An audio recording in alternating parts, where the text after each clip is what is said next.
Hey, what's going on, everybody? Welcome to another episode of LonsTV.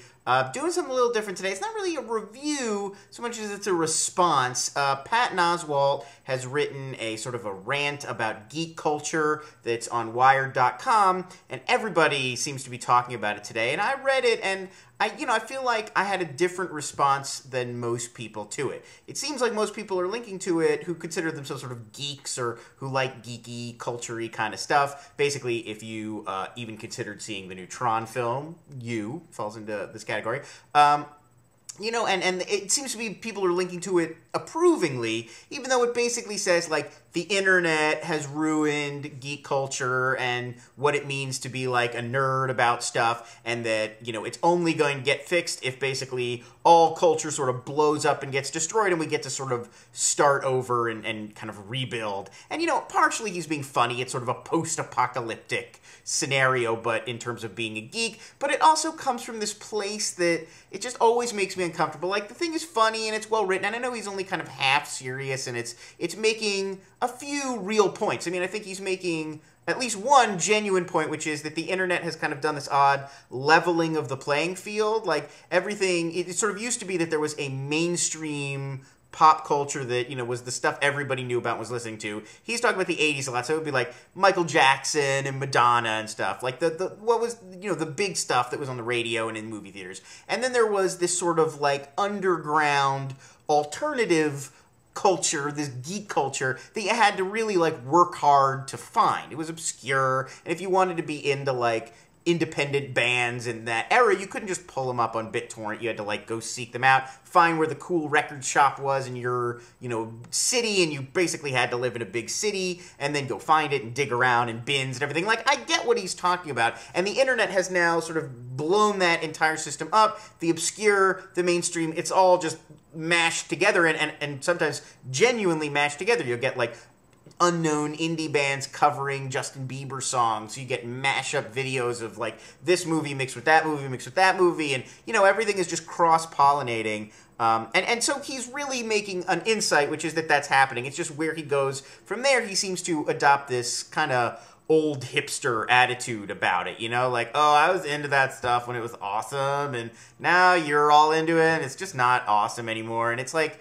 it's just irritating. It's like people who, loved a band and then they got really popular. Now they hate that band, and you're like, I remember you loving this band, and it's always like, oh, this sucks now. And this feels like that same thing, but for pop culture in general. It's just like, oh yeah, everything is easy to find and it sucks now. And it's like, just because it's easy to find, I don't really feel like how you come to find a certain item of pop culture is all that matters about whether it's good or bad. He seems to be coming at it from this attitude that, like, the work that he put in to become an expert in something made that thing valuable. And, I mean, I guess there's a truth to that, but I sort of feel like things are valuable just based on what you get out of them, and even if you go to the multiplex and see a movie that everybody loved and it had value to you, it's worthwhile, It's like the people who hate Inception just because everybody else loved Inception. It's that instinct, and I'm so turned off by that instinct. I really feel like, in general, if you're ever writing an essay and it's possible to summarize your essay with the phrase, things were better about blank when I was young, or things used to be better about blank,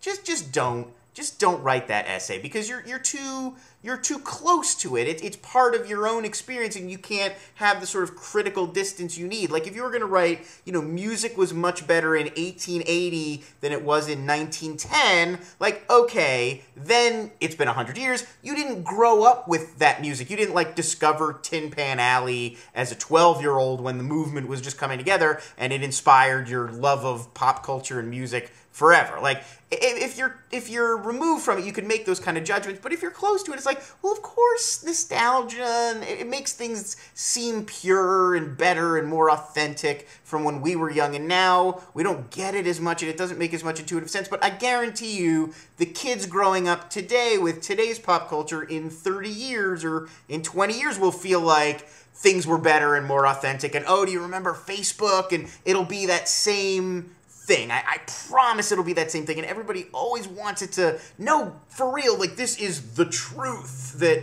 when I was younger, everything really was more authentic, and it's like, it's always true and it's always, not true and sort of what everyone thinks. All at the same time. I also just disagree with the use of the term geek culture and this whole idea of being a geek. It's exactly, when I was growing up and first discovering pop culture, the word was alternative. But it means the exact same thing now, which is nothing. It's just this blanket term for, like, tons of people in different areas who love tons of different things. Like, it's just this, like, if you like something that a lot of people talk about on the internet all day, you're a geek, basically. But none of these people have really anything to do with one another. None of these subcultures have anything to do with each other. Like, do people who love Glee have anything in common with people who go to, like, hacking conventions? Like, those are both people who might self-identify as geeks, but it's meaningless, don't you see it? And so, using it to make generalizations is just kind of useless in a way. The whole thing reminds me of a documentary I watched not long ago. Martin Scorsese did about Fran Lebowitz called Public Speaking.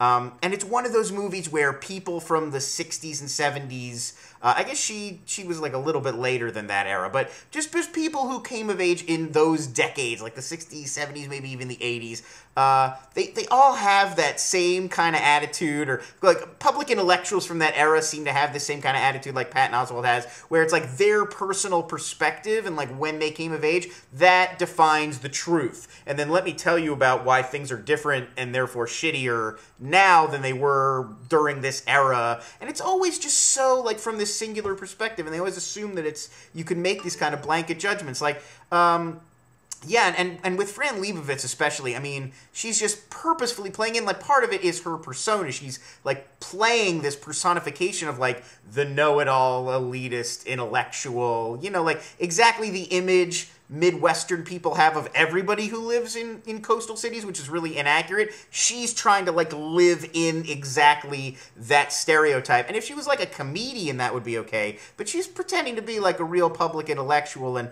so when she says, like, crazy, almost offensive things about how, like, everything was, so amazing when she was coming up and art was so great and pop culture and everything, and now it's all, fakakta, whatever. Like she says things like, oh, art was really shitty now because all the great artists were gay guys who got laid a lot and then they all died of AIDS. And so if I would go back then and talk to all my friends about who was a big artist now, we'd be like, oh, that guy sucks. And it's just like, oh, you're so irritating and like elitist and obnoxious. And it also reminded me while I was watching it of and I'll end with this, that documentary Inside Deep Throat, which is about the making of that porn film Deep Throat, and then its success and what was significant about its sort of popularity and how it almost crossed over sort of into the mainstream of pop culture. And that film has interviews with Norman Mailer, who, I mean, famous for being a blowhard, but really seems to feel like his generation figured out how to do sex right,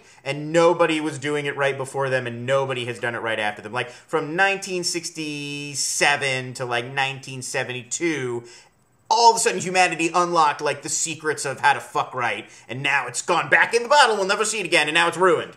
And it's like he's really saying this kind of stuff, and I mean, aside from just not wanting to think about Norman Mailer having sex at all, and he seems to feel like everybody should be thinking about Norman Mailer having sex all the time, it's that same impulse of like, well, how does he even know what it's like for young people today to have sex? Like, he's an old guy now. Like, maybe he's still having sex if one wants to be an optimist about it, but he wouldn't have any perspective on what it's like to be like young and dating and having sex in today's world and culture anyway. So who the hell is he to be making these sort of judgments? It's just so ridiculous. So that's my thought today on people making overgeneralized pop culture is dying, things were better when I was a kid sort of rants. No criticism, really strong criticism meant for Patton Oswalt, who is a comedian that I really admire and love and respect. I have all of his albums. So I like the guy, I didn't really love this piece that he wrote for Wired. But it was interesting to me that everybody seemed to be talking about it today. That's LonsTV. I will be back tomorrow with another new episode, and I will see you then.